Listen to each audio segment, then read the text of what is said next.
This program is to make you familiar with a very interesting property in HTML that is called inner HTML. As you see here, inner HTML is the property of every container element. Every container element has the property inner HTML. Inner HTML denotes the area between the opening tag and the closing tag of any container element. Empty elements do not have closing tag. So between closing and opening tag, whatever lies is called inner HTML. Using inner HTML, you can insert the content in the opening and closing tag of any element. This is what we are doing here. Text canvas is the ID of font element. Font element is displaying nothing initially, it is blank. And when do change function is happening, font element, that is text canvas, the inner HTML is set by my text1 dot value. Now my text1 is an input tag with ID my text1, and since it is a text box, user will type into it. So we are getting familiar with another event here, on key down. Obviously, on key down is concerned with typing. When I'm typing, the keys are being down, and those keys will be sensed. Those keys will be the value of the text box, and that is what we are accessing, my text1 dot value. So whatever I'm going to type in the text box, that will appear within the starting and closing tag of font element. Let us see it firsthand. Demo 11.html.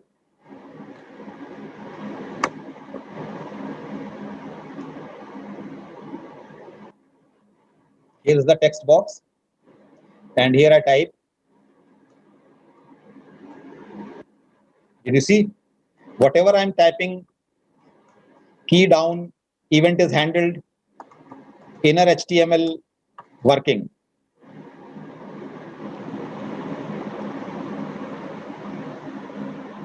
Here it is, inner HTML, on key down. These are the two learnings in this code. You can make a note. Inner HTML is a very powerful property and very commonly used, and it makes your web page highly interactive. Your students can create entire project using this property. So this is how it is working. On key down, do change one. In do change one, inner HTML of the element is manipulated, is inserted with, is assigned with some value. Next, inner HTML is being manipulated here also. The same thing. The only difference in this program is the value is coming from the drop-down list, from the select list.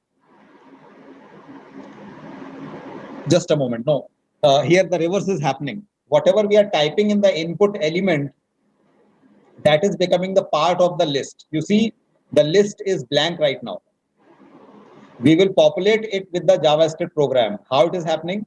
ID of the list is cities. My text1 is here. Whatever I'm going to type in my text1, now have a look at this do change one code here. Whatever I type in my text1 comes to a variable v.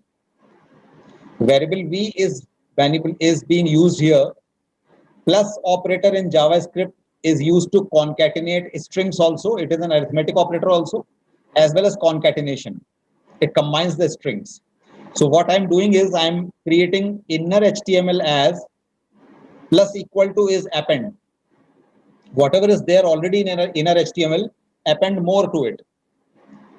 What I'm appending option value is equal to v, whatever is typed in the text box. Options angle bracket is closed. Then again v, which will be visible as the part of the list, and option tag is closed. Entire option tag is designed here in JavaScript, and that entire designed option is assigned to inner HTML of cities. That is the list. So let us see how it works. So I type some city name here, and here it is.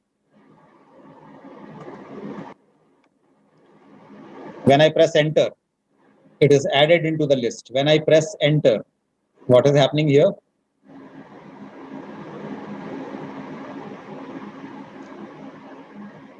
Here I am also using on change event, so not a problem. On change is working when entire change in the text box has happened and enter key is pressed. So I add one more. So this is something magic for the students. We all know how it is happening. We have been doing it. So this is the code manipulating or populating the select list by the help of JavaScript. Input is coming through a text box input element. The option tag is created, designed in the JavaScript code and assigned to inner HTML of the list cities. We have taken care of appending by the help of plus equal to operator. Otherwise, the previous content will be overwritten and eventually we will end up with only one option. So keeping all the options will be ensured by plus equal to operator. That is very much important. Moving further. Now rest of the programs which you will see them as the variations of the previous programs with something new to learn. In this program, in this code, one input element is there, which is a button. And with button, we only click. So button on click is doing something. It is saying do clear. We will have a look what do clear will be doing in future. There is a select list which is blank right now. And there is an input tag, my text one. I have an input tag, my text one. I have a select list by the ID colors. I have a button by the name, by the ID BTN clear. Let us run this code first.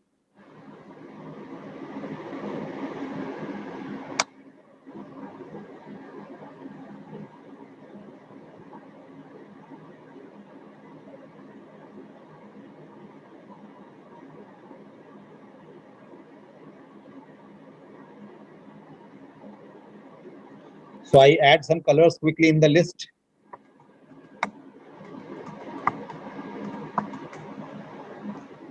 And when I select this, the background is changing accordingly. So the user is creating a color list. And as the color list is being created, user is using it to apply the background color of the page accordingly. To get rid of any color, clear button is provided. Clear is just cleaning everything and putting back to normal. This is how it is happening. When the input my text one is getting some value, that value is being set into the colors list. That is the usual code which we have seen earlier also. When the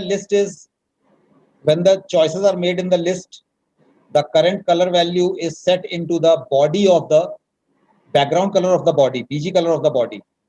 Body ID is my web page. Set color function is being called when the list selection is made. Set color is saying body dot BG capital C color, BG color. BG color is the property of body element which manipulates the background color of the body. And whatever is there in the list, that value is set here. So color was setting. Do clear is invoked on click of the button. On click is equal to do clear. It is simply setting all the values back to normal. Inner HTML blank. So list will be blank. Background color white. Text box blank. Plain and simple. So I'm going stepwise in a very stepwise fashion. First, I told you how JavaScript is made the part of HTML, how variables are created, how functions look like, how functions are called, then how functions are called on the basis of any event that has occurred. Then how to manipulate various HTML elements through their properties. In JavaScript, they are properties. In HTML, they are attributes. And then using those properties, I have showed you certain samples how a web page is manipulated. Let us have a look at this code, demo 14.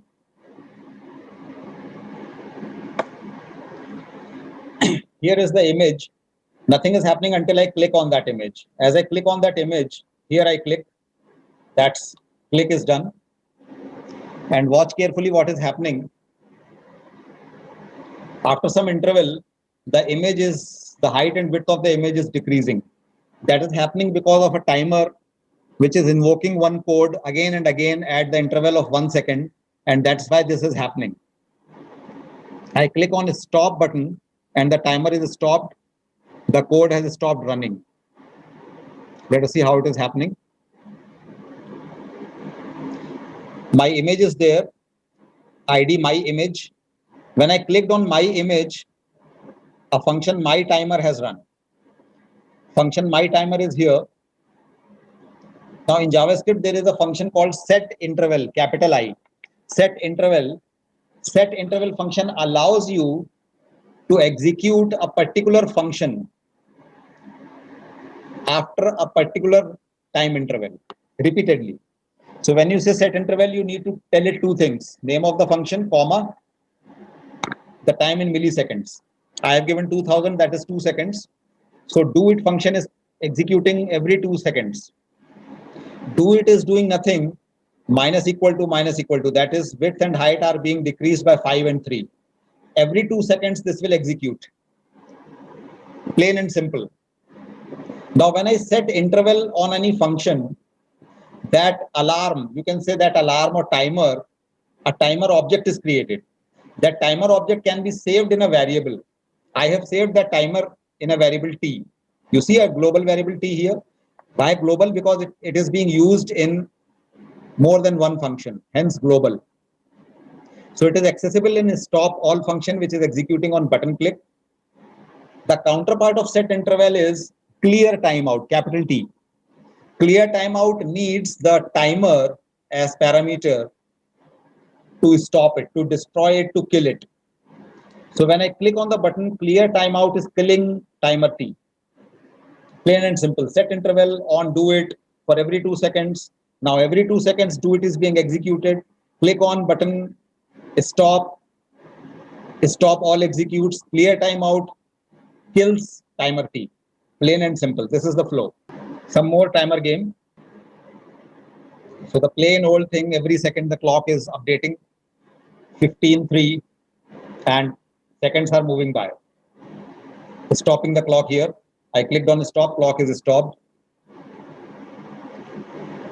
I will not go into the flow of the program now. You already know.